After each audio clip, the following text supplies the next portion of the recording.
Hello, everyone. My name is Richard Leggett. I'm the CEO of FrontierView, and on behalf of my global colleagues, we welcome you and thank you for joining this episode of GlobalView.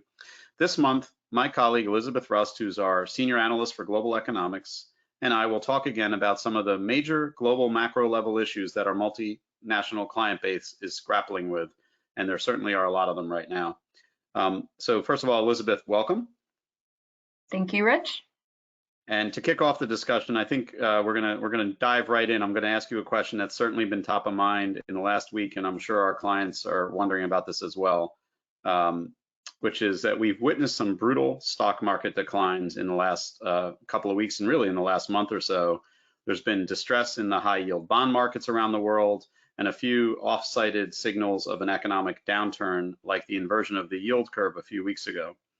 Now, recently you published an insight bite on FrontierView.com that showed global manufacturing output also contracted in April.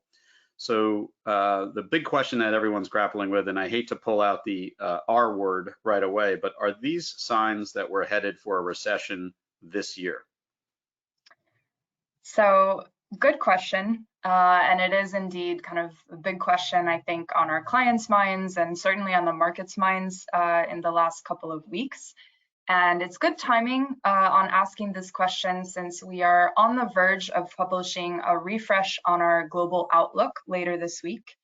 It's called Global Growth Scenarios for 2022 and 2023. And we went with a scenario approach because we are in an environment of high uncertainty in the global economy right now. In many ways, it's actually a more challenging period, perhaps, than anything we've faced even in the last couple of years, at least from a planning and demand planning perspective. And so we focused on a scenario approach to kind of walk clients through the major factors that we expect are sort of affecting the global outlook this year. So before I kind of directly answer your question, I just want to recap a little bit what we're talking about when we talk about an environment of high uncertainty. And to kind of start off, this illustrates what we were expecting at the beginning of 2022 when we were looking at the global outlook. So at that time, we were anticipating about 4.0% real global GDP growth for 2022. And what was underpinning that forecast was what we saw to be a balanced mix of tailwinds and headwinds. So we were aware of quite a few things weighing on the global outlook, things like supply chain woes, high and rising commodity prices, high and rising inflation, slowing growth in China. But for the most part, at least from an overall global growth perspective, we saw that a lot of that was mostly offset by still strong growth momentum in the global economy that began middle of last year with widespread, if cautious, reopening in a number of global economies, most markets moving out of the pandemic phase, high global immunity to COVID-19, easing travel restrictions, and strengthening consumer activity in light of pretty strong consumer balance sheets, particularly in developed markets. Of course, we were also aware of a few risks to that outlook, not least the potential for war in Ukraine, creating instability in Europe and surging commodity prices. But overall, putting all those things together, we are anticipating pretty strong growth for the year. Fast forward 3 months to now, and the picture is considerably different. We've revised down our base case real global GDP forecast for 2022 to 2.1%. So that's basically cutting our growth expectations in half. And the reason for that is that most of the headwinds we were anticipating have strengthened considerably. On top of that, we've seen some weakening of several tailwinds. So we still obviously have high global immunity to COVID-19. And easing travel restrictions, but some of these other tailwinds have weakened a bit, especially in light of high inflation. We're seeing some erosion of consumer demand. We call that consumer demand destruction, as high inflation is eating into real incomes. The war in Ukraine and China's lockdowns and a few other events in the last few weeks have also raised the probability of several risks to the outlook. Not least is rising food prices, creating social unrest, which used to be kind of a minority, sort of a large kind of minority probability that we were worried about, and now is actually a virtual certainty. It's just a question of exactly what that looks like. So overall, we're talking about a big downgrading of expectations. Now, to answer your question, no, we are not forecasting in our base case a recession in the global economy this year. 2.1% is still a positive growth figure. But just to put that figure into context a bit, it will still feel like a big downgrade for our multinational client base, obviously due to the downgrading and expectations. As a number, it's also quite a bit weaker than average global GDP growth in the last few years. So in the decade after the global financial crisis, we were averaging 3.5% growth. So 2.1% growth is quite a bit weaker. And that figure is also kind of incurring in light of high global inflation. So you might actually see a reasonably strong nominal GDP growth figure this year. That is what will be reflected to some extent in company revenues. But it speaks still to kind of a general stagflationary environment. We can begin to use that label. On top of that, I would consider that the global economy is perhaps 1 or 2 steps away from a recession, not necessarily a negative growth figure for the year, but once we get well below 2% growth, that's essentially recession-like conditions in the global economy, a number of major markets in recession. So this kind of underpins a pretty negative story actually for the global outlook this year and into next year. Maybe we should just stop this recording right now. I'm a little nervous, but I'm going to ask you a couple of follow-ups. So the first one, Elizabeth, is your bias. So we started the year at 4%. Obviously, you talked about the switching conditions between headwinds and tailwinds. So now we're at 2.1%. Is your bias at this point neutral, downward, or upwards? It's generally downward, Okay. but there are obviously a few big factors that we're taking into account in terms of looking at where the bias stands.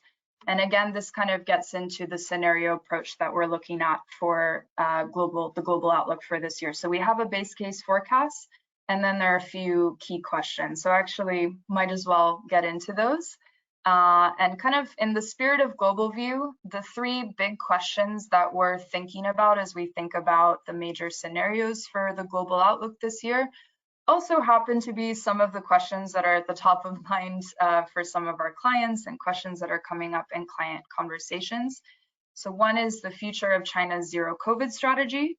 Obviously, China is kind of in the throes of, or in a bind really, in terms of its efforts to control the spread of COVID within its borders, while facing downgrading in its economic outlook.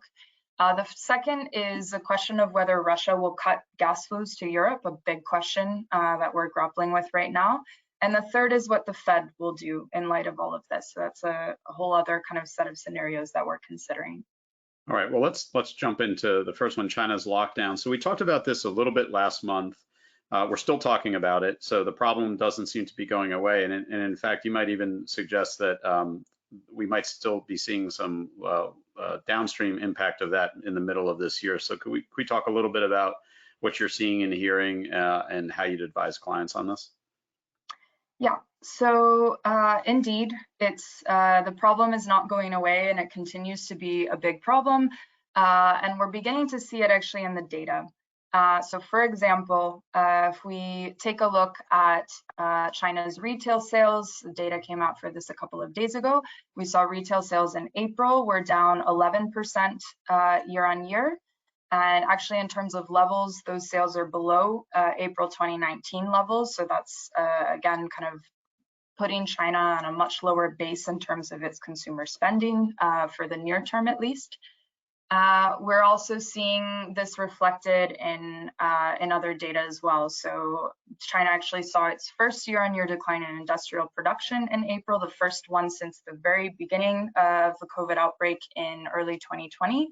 We saw also PMI data for manufacturing showed China's manufacturing activity to be in contraction in April as well.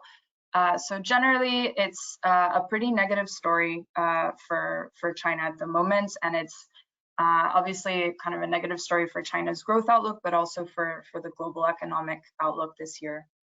I want to talk a little bit about reopening, but before I do that, just a question. So in this retail sales number, which is obviously, the compare is at the early stages of COVID, right? When things got locked down.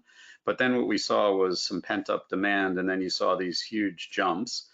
Do you expect that to happen again, or is this a different economic backdrop for the Chinese consumer? So I think at the point when China's economy reopens, assuming it happens at some point in the next several months, and we can talk about the timelines that we're anticipating there, there's good reason to expect somewhat of a pent-up demand effect that you're not necessarily seeing broader recession in terms of affecting household balance sheets in China. But actually, we're not really expecting an imminent full reopening of the Chinese economy. Obviously we have seen in the news lately that Shanghai is planning a phased reopening over the next couple of weeks, but fundamentally the dynamic regarding China's zero COVID strategy has not changed. Shanghai is reopening because it has reached the milestone of zero new COVID cases for several days in a row, and so it's beginning to embark on that. But as we're hearing from our China team and from people within the country, it's not really clear that this is actually turning into a lot more freedom for the consumer in China. People are still quite locked down. And it also, that phase reopening doesn't really prevent a new outbreak from occurring in Shanghai or anywhere else in China for that matter. China remains committed to zero COVID. And our anticipation is that the only real way out for China on this is through vaccines. So in terms of what we're kind of expecting for China in the next several months, our base case assumes that China does manage to develop its own mRNA vaccine, and that there will be kind of a process in terms of production and inoculation campaigns, but that potentially by the middle of next year is when we would see kind of a sustainable reopening of the Chinese economy. But that's obviously quite a while between now and then. So that's, again, a major headwind for the global growth outlook that's reflected in that pretty weak 2.1% figure. There's an upside as well in terms of China potentially approving a Western vaccine, which would accelerate that timeline a bit. And then there's also a downside scenario that we're considering. And you asked earlier about where does our bias stand? On this one, our bias is to the downside. The possibility that China will fail to develop a vaccine and will simply kind of double down on zero COVID through even stricter lockdowns, greater political repression, with obviously even kind of that translates to even worse growth expectations for China for this year and next. So this is a huge deal, obviously, for the global outlook, but also our multinational companies that have significant both end markets and operations in China. What sort of advice are you giving those clients, and how are they adjusting to this kind of very opaque outlook for China over the rest of this year? Yeah, so overall, and again, this is a narrative that will feature in the report that we're about to publish along with many others. And it's also a narrative that features in much more detail in our China market review. Generally, to expect slower growth in China this year, obviously kind of big reduction in growth targets for multinationals that are reliant on revenues coming out of China. And I think kind of a bigger, longer term question that a lot of clients are grappling with and are grappling to a much greater extent than I think we ever envisioned even just a few months ago is China as a share of their global portfolio as an investment destination. This not only relates to zero COVID, but also some of the geopolitical fallout from the war in Ukraine, the potential for decoupling. I'm obviously opening up kind of many new cans of worms and alluding to these things that we won't have time to get into today, but certainly something our clients are facing and that we recommend they have some internal discussions about is the future of China as an investment destination.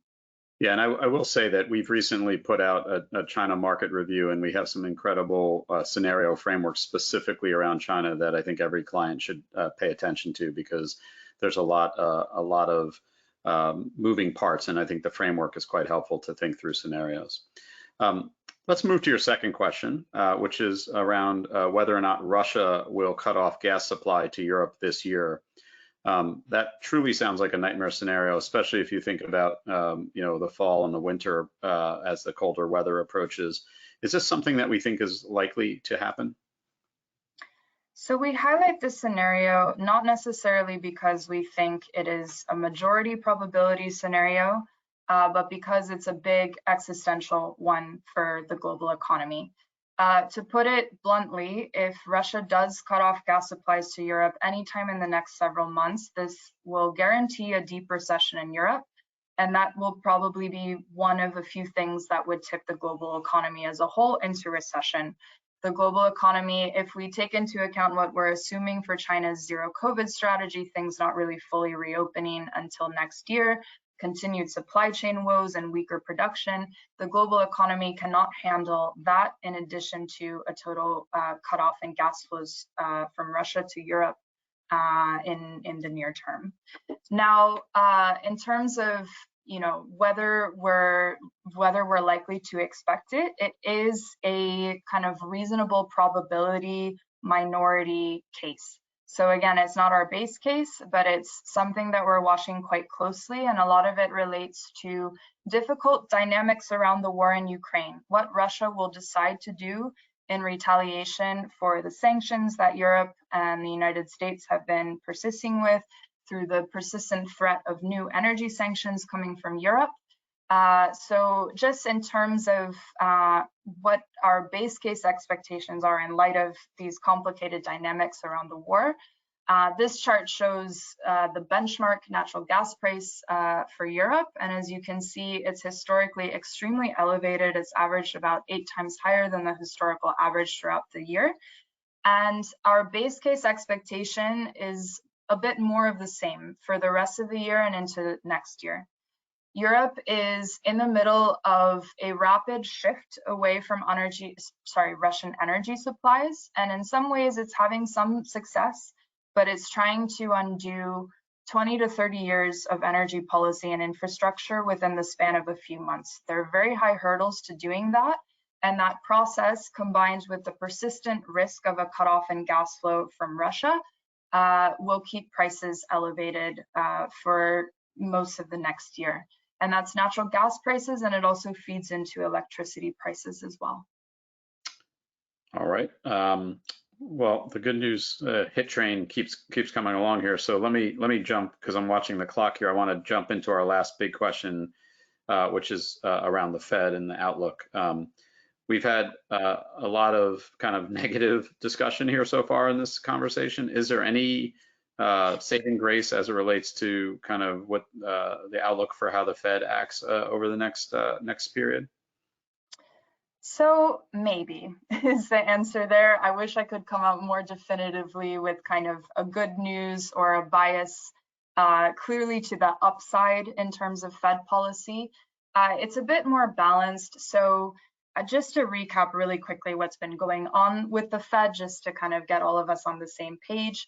So obviously the United States, along with most countries around the world, has seen high and accelerating inflation over the last several months. CPI inflation in the US is now above 8%. And as a result, the Fed has embraced a rapid shift in monetary policy in the last few months, where it's come out to the market signaling very aggressive rate hikes designed to contain inflationary pressures in the US economy. Along those lines, it raised its benchmark interest rate by 25 basis points in March. And then a few days ago, it raised it again by 50 basis points. Now, in terms of the outlook and the scenarios we're considering, it's virtually a guarantee at this point that the Fed will keep hiking pretty aggressively over the next quarter. So all of the scenarios we're considering for Fed policy entail 50 basis point rate increase in June and 50 basis point rate increase in July. But from there are some questions. In terms of our base case expectation, we're assuming that in the latter part of the year that the Fed will slow down its rate hikes, so increasing only by 25 basis points at each of its fall meetings. As you can see, this runs a bit below current market expectations, and actually market implied expectations were for an even more aggressive rate hike path a few weeks ago, and the market has now moved in line with our view, which happens a lot, by the way. So in general, we're kind of, in our base case, it signals our expectation that the Fed is going to slow its roll a bit, even more so than it has been signaling to the market in the next few months.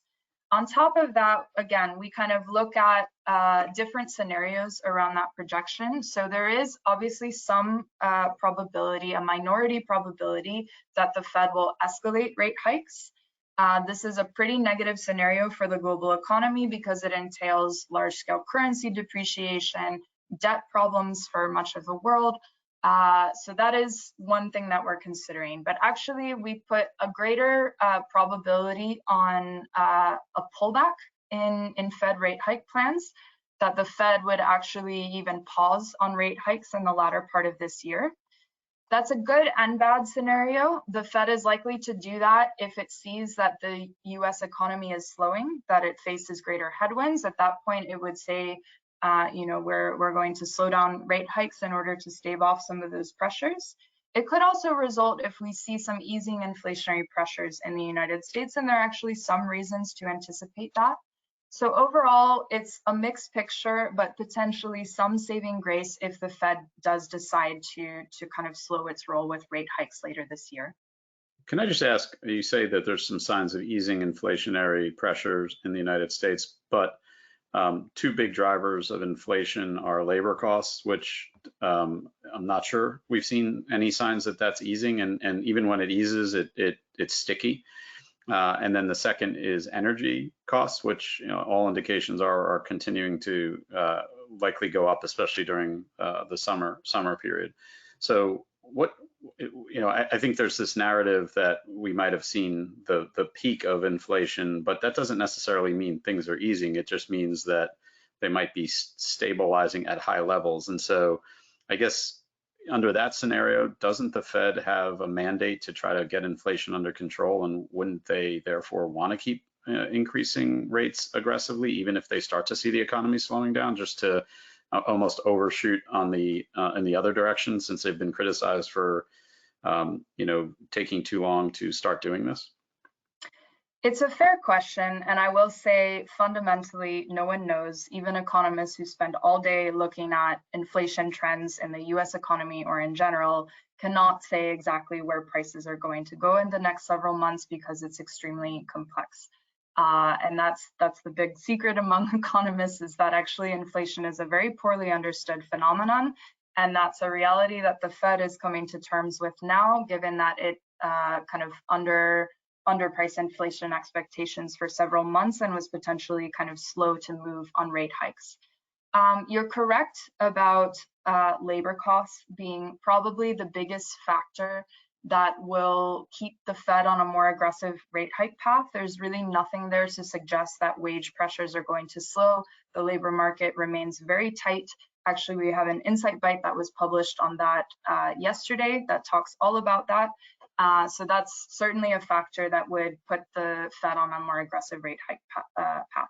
In terms of energy costs, actually the picture is a little bit mixed, and lots of discussion we could have about that. But actually, in terms of the global oil markets, it's actually eased.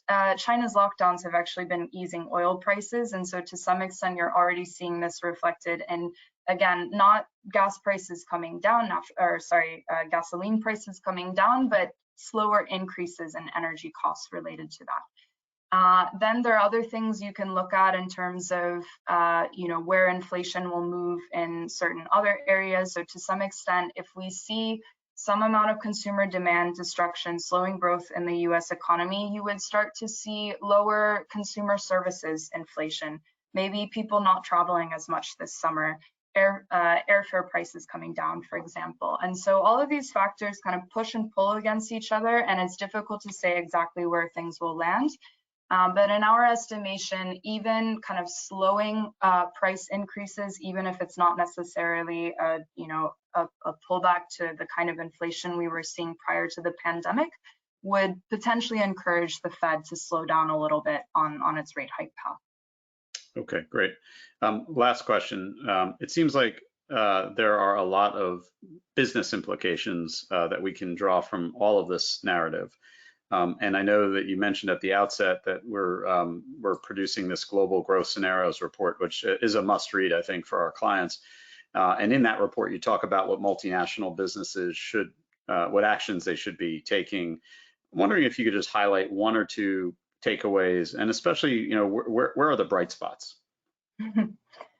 Yeah, so there's, yeah, and again, this has been a lot of doom and gloom, which I think has even been the theme on these for the last couple of months, so worth talking about that for a minute. But I think in terms of overall takeaways, and there are a lot, obviously, that we drill down into in the report, so if you're wondering how to adapt your business in this environment, we really encourage you to take a look at it.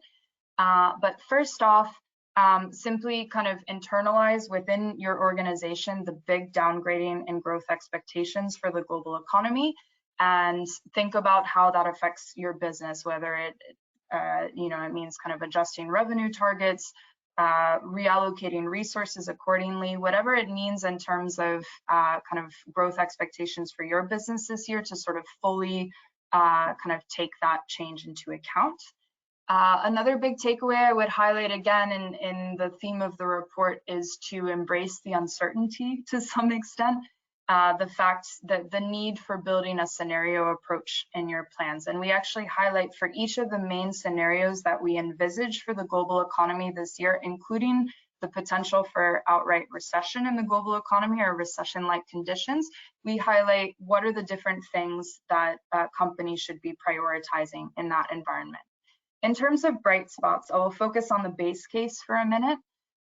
This, kind of stagflation scenario would happen in conjunction still with pretty high commodity prices. So generally, in terms of market prioritization, some of the bright spots include commodity exporters in sub-Saharan Africa, like South Africa, in the Middle East, oil exporters, commodity exporters in Latin America, like Chile and Peru. And then also the United States and Canada remain actually relative safe havens. There's a lot of talk about recession risks in the United States, and I don't mean to downplay the risks there, particularly given what we were talking about, continued high inflation. But compared to what is ahead for China and Europe, actually the US, being a big market, remains a relative bright spot. Yeah, it's all relative at this point, I think. That's all we have time for, Elizabeth. Thank you so much for the wonderful insights. As a reminder, FrontierView clients can access all of our research on frontierview.com or frontierview.mobile, our mobile application, and also can arrange time to speak with Elizabeth or any member of our global research team at any time through your client services director. That's all we have time for today. Be sure to join us again next month for some more insights and hopefully maybe a slightly brighter picture, but we tell it like it is at FrontierView. Have a good rest of your month.